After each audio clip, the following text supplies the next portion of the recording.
అందరికీ నమస్తే. Atrial fibrillation అంటే ఏంటి అంటే ఇది ఒక హార్ట్ రేట్ అంటే మన గుండె కొట్టుకునే పద్ధతిలో ప్రాబ్లం అన్నమాట. సో ఇక్కడ గుండె ఇష్టం వచ్చినట్లు కొట్టుకుంటుంది, అంటే ఒక రిథమ్ అనేది రెగ్యులర్ గా కొట్టుకోకుండా ఇష్టం వచ్చినట్లు ఎక్కువగా కొట్టుకుంటుంది అనమాట. దీన్నే ఏట్రియల్ ఫిబ్రిలేషన్ అంటారు. ఇది సామాన్యంగా వయసు ఎక్కువ ఉన్న వాళ్ళలో వస్తుంది, అంటే మోర్ దెన్ 60 years దాటితే ఈ కండిషన్ వచ్చే అవకాశం ఉంటుంది. లేదా రెండోది, మన గుండె మధ్యలో వాల్స్ ఉంటాయి, అంటే ఈ వాల్యులార్ ప్రాబ్లమ్స్ అంటే వాల్యులార్ హార్ట్ డిసీజ్ అంటాం. ఈ వాల్స్ ప్రాబ్లమ్స్ ఉన్నప్పుడు మనకి గుండెలో ఉన్న పైన గదులు అనేది ఎన్లార్జ్ అయితే అంటే ఉబ్బినప్పుడు ఈ ఏట్రియల్ ఫిబ్రిలేషన్ వచ్చే రిస్క్ ఉంటుంది అన్నమాట.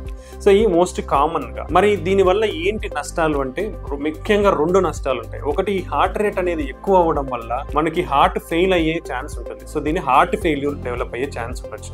అలానే హార్ట్ రేట్ ఎక్కువైనప్పుడు మనకి కళ్ళు తిరగడం లేదా కళ్ళు తిరిగి పడిపోవడం అనేది ఉంటుంది, గుండె దడ అనేది ఉంటుంది అన్నమాట. ఇది రెండోది. మూడోది, మనకి ఎప్పుడైతే ఈ హార్ట్ రేట్ ఇష్టం వచ్చినట్లు ఎక్కువ కొట్టుకుంటుందో అప్పుడు సరిగా ముడుచుకోకుండా ఉండడం వల్ల ఈ గుండె యొక్క గదులలో రక్తం అనేది గడ్డగట్టు. ఈ గడ్డగట్టు అనేది ఏమవుతుందంటే సడన్ గా ఇది మధ్యలో మంచి కొట్టుకున్నప్పుడు ఈ రక్తం గడ్డగట్టినది బ్రెయిన్కి వెళ్ళి బ్రెయిన్ స్ట్రోక్ కాజ్ చేసే అవకాశం ఉంటుంది. సో ఇవి మెయిన్ నష్టాలు ఈ హార్ట్ రేట్ ఎక్కువ ఉండడం వల్ల, ఏట్రియల్ ఫిబ్రిలేషన్ వల్ల.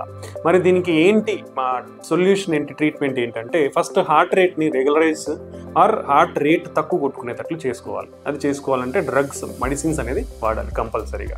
రెండోది మోస్ట్ ఇంపార్టెంట్, దీంట్లో బ్రెయిన్ స్ట్రోక్ రిస్క్ ఎక్కువ ఉంది కాబట్టి సో బ్రెయిన్ స్ట్రోక్ రాకుండా మనం బ్లడ్ థిన్నర్స్ అనేది వాడాలి. దాన్ని ఓరల్ యాంటీకోయాగ్యులెంట్స్ అంటాం. సో ఏట్రియల్ ఫిబ్రిలేషన్ ఉన్న వాళ్ళు ఈ కంపల్సరీ 2 drugs అనేది కంపల్సరీగా తీసుకోవాలి.